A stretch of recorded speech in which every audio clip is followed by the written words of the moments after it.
Saya tambah bertekad untuk tidak mengecewakan.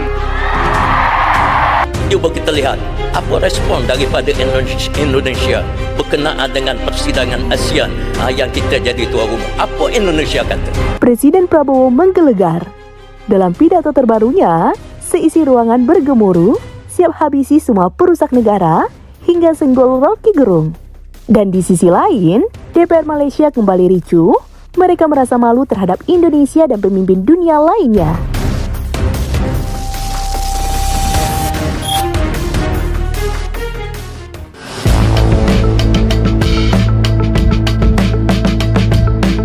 Sejak resmi terpilih sebagai Presiden ke-8 Indonesia, Prabowo Subianto terus menunjukkan tekadnya untuk membawa perubahan besar bagi negara.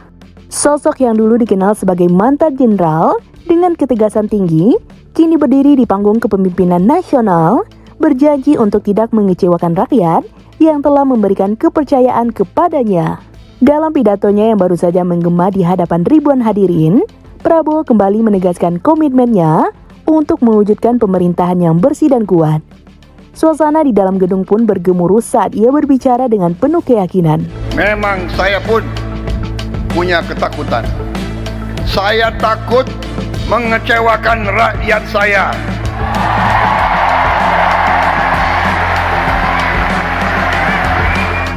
Dan pidato ini menjadi salah satu yang paling berani dan bersejarah, di mana Prabowo dengan tegas menyerukan kepada seluruh aparat dan institusi negara agar membersihkan diri dari segala bentuk penyimpangan. 100 hari pertama kami akan baik. Dalam arti saya berharap ada kesadaran. Saya pernah menyampaikan, seluruh aparat, seluruh institusi, bersihkan dirimu.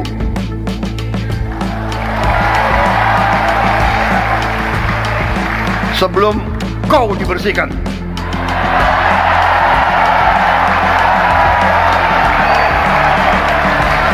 Selain itu, Presiden Prabowo juga kembali menegaskan tekadnya bersama Gibran Rakabuming Raka dalam memimpin Indonesia.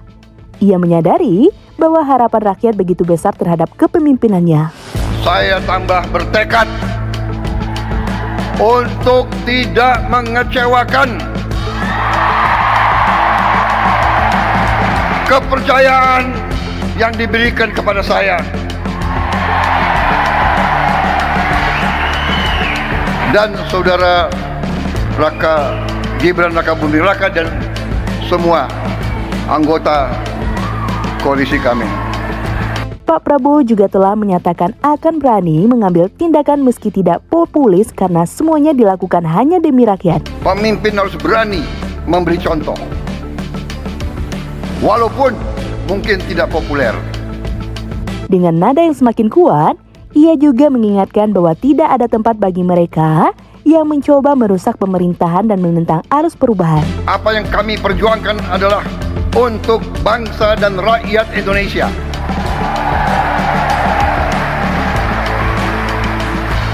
Kami tidak akan ragu-ragu bertindak. 100 hari pertama, ya, saya sudah beri istilahnya peringatan berkali-kali. Sekarang, siapa yang bandel,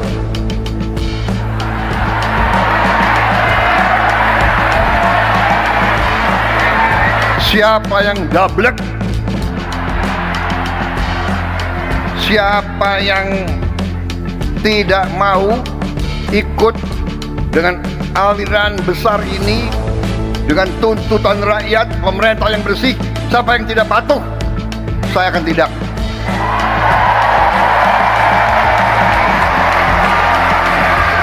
Sementara itu dalam pidatonya, Presiden Prabowo juga menanggapi kritik yang selama ini sering diarahkan kepadanya, termasuk dari Rocky Gerung yang pernah menghina dirinya secara terbuka. Saudara-saudara, jangan kira kami ini bodoh. Memang ada yang mengatakan saya ini tolol, ada. Gak apa-apa, ya kan? Ada yang mengatakan saya bajingan yang tolol, ya kan? Tapi saya nggak sebut namanya, kalian sudah tahu loh. Gitu. Gak apa-apa. Tapi kami paham dan kami mengerti. Sekarang saya tidak ragu-ragu mengatakan Presiden ke-8 kita adalah bajingan tolol. Pernyataan ini sontak mengundang perhatian banyak pihak, seolah menjadi balasan terhadap kritik yang selama ini kerap ia terima. Namun Prabowo menunjukkan bahwa dirinya tetap fokus pada tugas utamanya, mengabdi kepada rakyat dan memastikan kebijakan yang berpihak kepada kesejahteraan bangsa. Tak hanya itu, Prabowo juga memberikan peringatan tegas kepada seluruh aparat negara agar tidak bermain-main dengan kekuasaan. Ia menegaskan bahwa dirinya tidak akan ragu menindak siapapun yang menghalangi kebijakan yang dibuat demi kepentingan rakyat. Saya ingatkan semua aparat, kesetiaanmu adalah kepada bangsa negara dan rakyat Indonesia. Kalau kau tidak setia kepada rakyat Indonesia, kalau kau menghalangi kebijakan-kebijakan yang untuk membantu rakyat Indonesia, saya akan tindak saudara-saudara sekalian.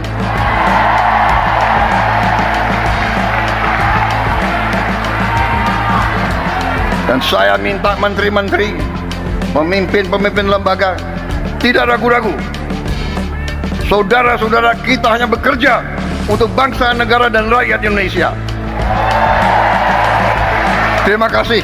Wassalamualaikum warahmatullahi wabarakatuh. Pidato ini menjadi bukti bahwa Prabowo bukan sekedar bercerita, tetapi benar-benar bertekad membawa Indonesia menuju perubahan besar. Dengan ketegasan, keberanian dan komitmennya, Prabowo ingin memastikan bahwa pemerintahan yang ia pimpin akan berjalan dengan penuh integritas dan berpihakan kepada rakyat Indonesia. Kini, rakyat menanti langkah nyata Prabowo dalam mewujudkan semua janjinya. Satu hal yang pasti, pidato ini menegaskan bahwa Indonesia sedang memasuki era baru di bawah kepemimpinan yang kuat dan berani.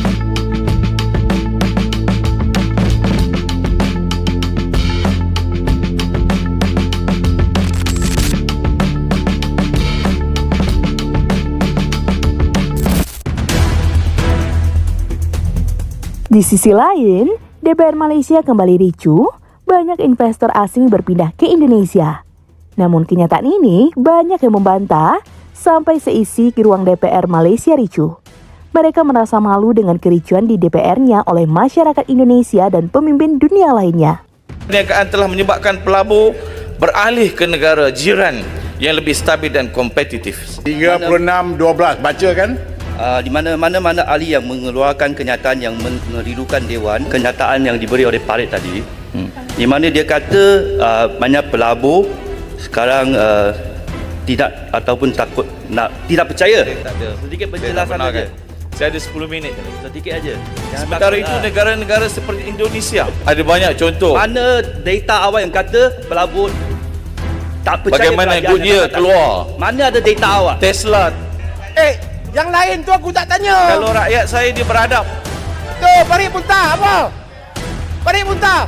Aku tak tanya kau, duduk, diam. Kalau rakyat Parit beradab.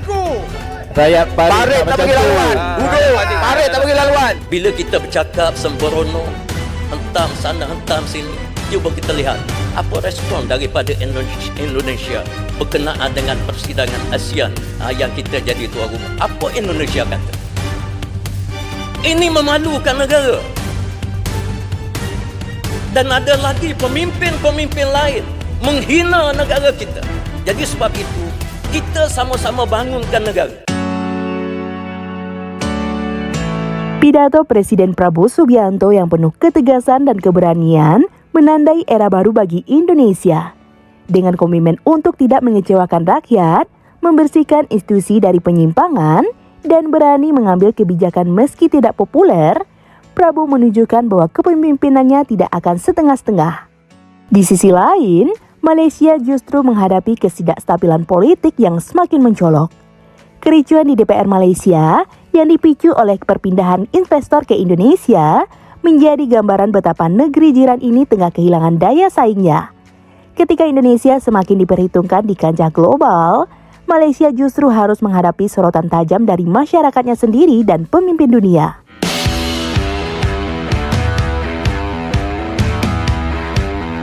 Nah, gimana menurut teman-teman?